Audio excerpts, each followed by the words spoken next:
ফ্যাসিবাদী সাবেক প্রধানমন্ত্রী শেখ হাসিনাকে দেশে ফিরিয়ে আনার ছক আঁকছে আওয়ামী লীগ। মূলত শোষক নেত্রী হাসিনা দীর্ঘ সময় বাংলাদেশের মসনদে চেপে বসে শাসন নিপীড়ন চালিয়ে গেছে, যা গত বছর ৫ আগস্টের আগে গণহত্যায় রূপ নেয়। ধৈর্যহারা বাঙালি ছাত্র জনতার মিলিত গণ অভ্যুত্থানে ৫ আগস্ট শেখ হাসিনা দেশ ছেড়ে পালিয়ে যায়।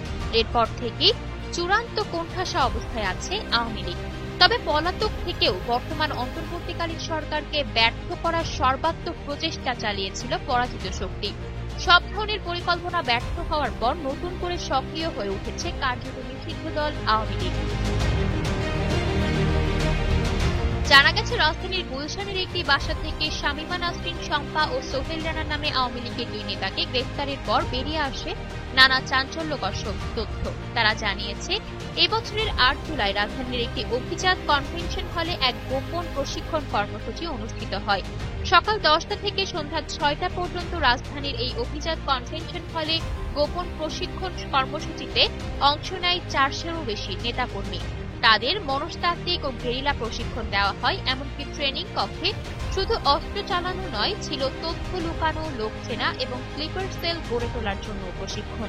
তাদের সেই আওয়ামী আমলের পুরনো নেটওয়ার্ক এখন এভাবেই দেশের বিভিন্ন প্রান্তে ছড়িয়ে ছিটিয়ে নানা গুপ্ত পরিকল্পনার ছক আঁকছে।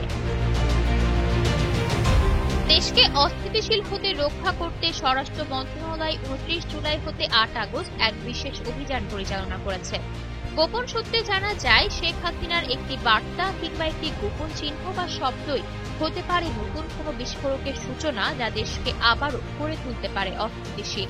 এই চক্রটি মূলত স্লিপার সেল হিসেবে কাজ করছে, যাদের সাথে ভারতীয় অনেক গোয়েন্দা কর্মকর্তাও মিশে আছে। বিশেষ করে চট্টগ্রাম, রাজশাহী ও সিলেট, এই ৩ জায়গাকে রেড জোন বলা হচ্ছে।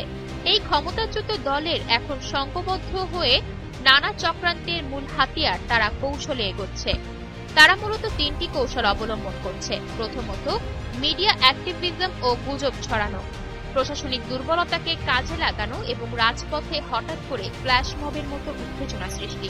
বিশ্লেষকরা বলছেন, ক্ষমতা হারানো আওয়ামী লীগের এক গোপন অংশ এখনো নিজেদের ততটাই শক্তিশালীভাবে বীরদর্পে দেশের বাইরে থেকেও দেশকে কন্ট্রোল করবার ক্ষমতা ফিরে পাবার আশায় বিভোর রয়েছে।